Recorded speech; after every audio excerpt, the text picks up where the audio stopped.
চান বা কবে নির্বাচন তারা আদৌ টাইম ফ্রেম জানতে চেয়েছে কিনা? এর আগে আমরা বলেছি প্রধান উপদেষ্টা ডিসেম্বর থেকে জুন, আমরা প্রাথমিকভাবে সেটাকে সমর্থন করছি, কিন্তু নির্বাচনের আগে আমরা অবশ্যই কি কি কাজ করে আমরা নির্বাচনের দিকে যেতে হবে, দৃশ্যমান বিচারের রোডম্যাপ দেওয়া এবং সংস্কার অর্থাৎ জুলাই সনদ কার্যকর করা ইত্যাদি ছাড়া আসলে নির্বাচনের সময় নিয়ে আসলে কথা বলে কোনো লাভ নেই।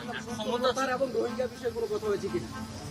রোহিঙ্গা বিষয়ে তারা আমরা তাদের সাপোর্ট চেয়েছি, তারা বলেছে তারা সেই জায়গাতে নিয়ে বাংলাদেশের প্রতি। আওয়ামী লীগকে নির্বাচনে আসা না আসা নিয়ে তাদের সঙ্গে কোনো আলোচনা হয়েছে কিনা? না, এই বিষয়ে কোনো স্পষ্ট আলাপ হয় নাই। আমরা আমাদের যেটা দলীয় অবস্থান আমরা বলেছি বিচারের আগে আওয়ামী লীগের সাংগঠনিক রাজনৈতিক কার্যক্রম এবং ইলেকশনে অংশগ্রহণের কোনো সুযোগ আছে বলে আমরা মনে করি নি। দল হিসাবে সেটা করেছেন কিনা? যেটা আমাদের উপর নিষেধাজ্ঞা আছে সেই ক্যারি করেছে না, এই বিষয়ে কোনো আলোচনা হয়নি। আমাদের অর্থনৈতিক পলিসি নিয়ে তারা জিজ্ঞাসা করেছিল আমাদের, সেই জায়গায় আমরা বলেছি আমরা কি ধরনের বিজনেস এনভায়রনমেন্ট চাই, আমাদের পলিসি কি হবে, ক্ষমতায় গেলে আমরা কি ধরনের ব্যবস্থা তৈরি করবো সেটা নিয়ে কথা হয়েছে। নির্বাচন ইস্যুতে তারা কোনো ধরনের প্রস্তাব আপনাদেরকে দিয়েছে কিনা?